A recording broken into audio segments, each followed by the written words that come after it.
Je vais vous proposer aujourd'hui de réfléchir, en essayant de faire table rase de tout parti pris, à la médecine de vos rêves, à une médecine qui permettrait de traiter l'être humain au mieux.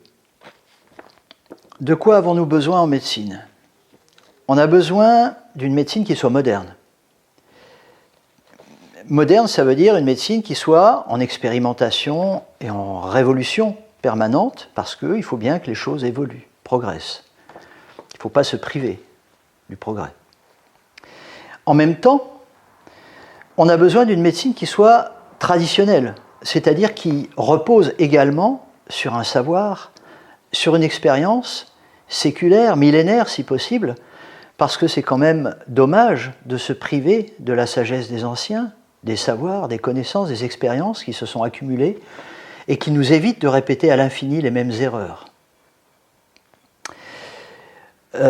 Ce besoin, il s'exerce aussi bien dans le domaine du savoir, les connaissances, ne pas oublier les connaissances pour être obligé de les redécouvrir, et dans les traitements également.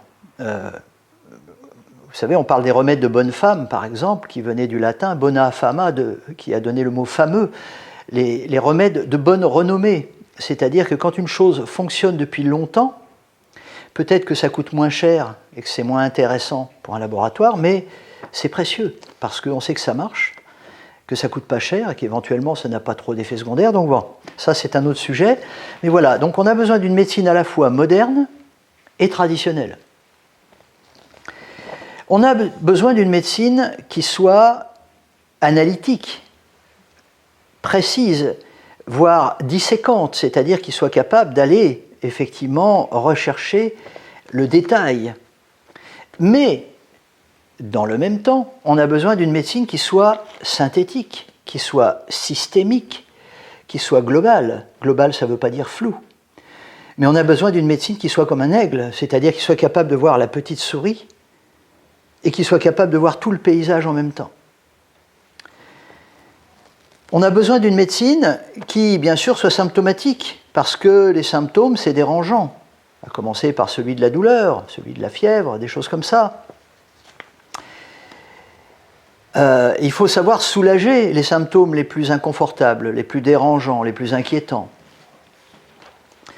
Mais on a aussi besoin d'une médecine causale, c'est-à-dire qui traite la raison pour laquelle ces symptômes sont survenus, parce que ces symptômes ne sont que des voyants qui s'allument sur un tableau de bord, et il ne suffit pas, on sait très bien, de dévisser le voyant ou de casser le thermomètre pour régler le problème.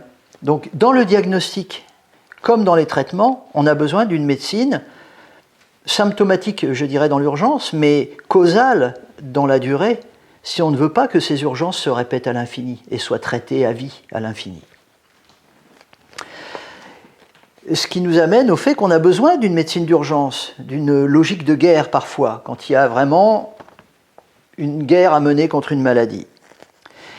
Mais on a aussi besoin d'une logique de paix, d'une médecine de prévention, pour éviter qu'on ne soit comme ces territoires en guerre permanente et en destruction permanente. Donc il y a un moment où il faut reconstruire. Et traiter les périodes de paix avec des logiques de guerre, ça fait des guerres permanentes. Qui dit logique de guerre dit traitement de masse.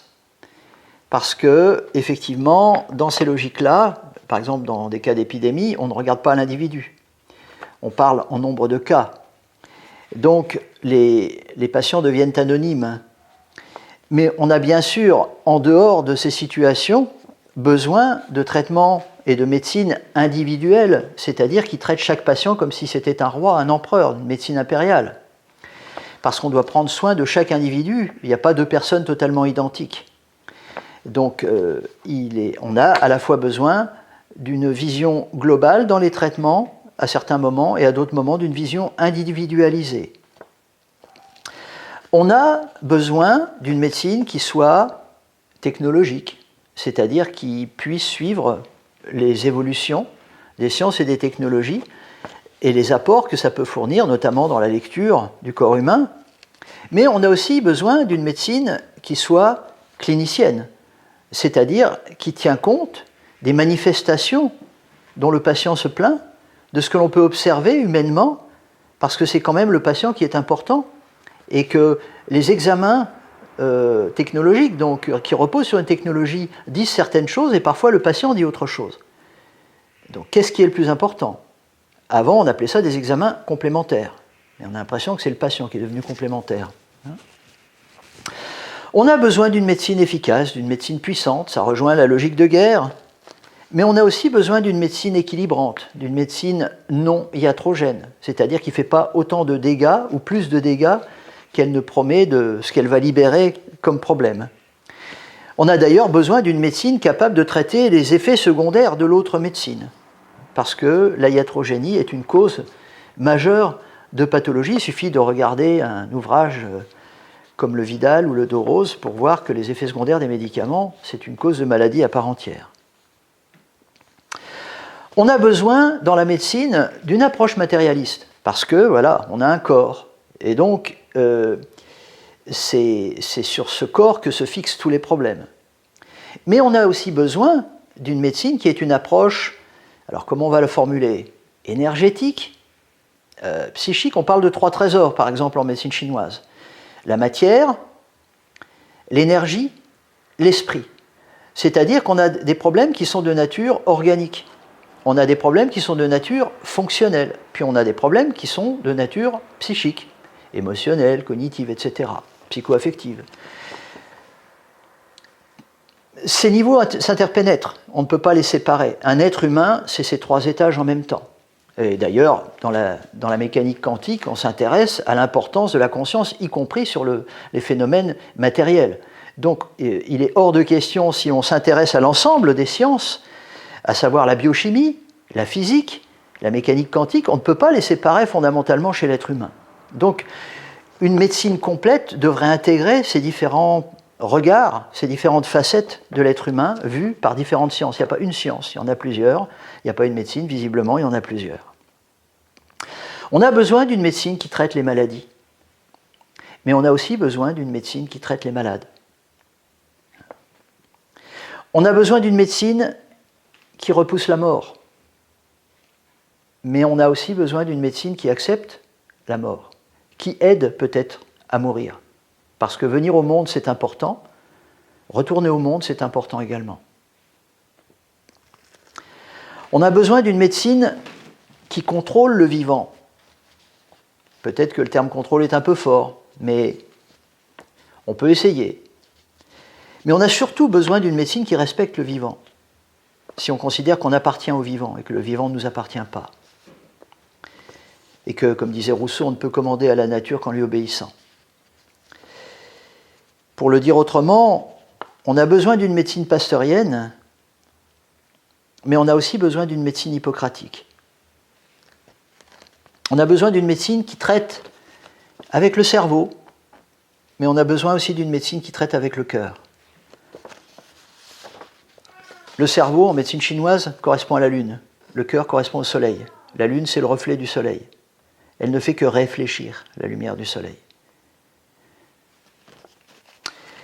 Donc si on regarde bien, que ce soit la Terre, que ce soit le cerveau, que ce soit la médecine, on a toujours 2 hémisphères qui ne voient pas les choses sous le même angle, et c'est tout à fait normal. Le point de vue n'est pas le même.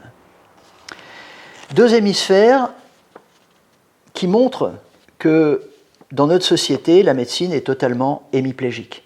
Parce que si vous revoyez ce que je vous ai raconté, vous verrez qu'on a tout ce qu'il faut d'un côté, la médecine biotechnologique, matérialiste, pasteurienne, elle est bien présente, hein. Mais la médecine hippocratique, qu'incarne encore la médecine chinoise, puisqu'on est à la même époque, ça remonte à avant Jésus-Christ, celle-ci, elle manque cruellement. Elle a disparu chez nous, et la médecine dite moderne a envahi l'ensemble des 2 hémisphères, mais on se retrouve avec un monde hémiplégique.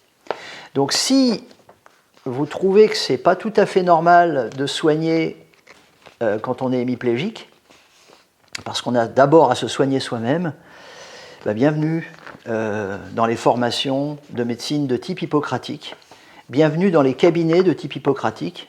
En l'occurrence, vous risquez de tomber plus souvent sur des cabinets de médecine chinoise, puisque malheureusement notre médecine traditionnelle a eu des soucis.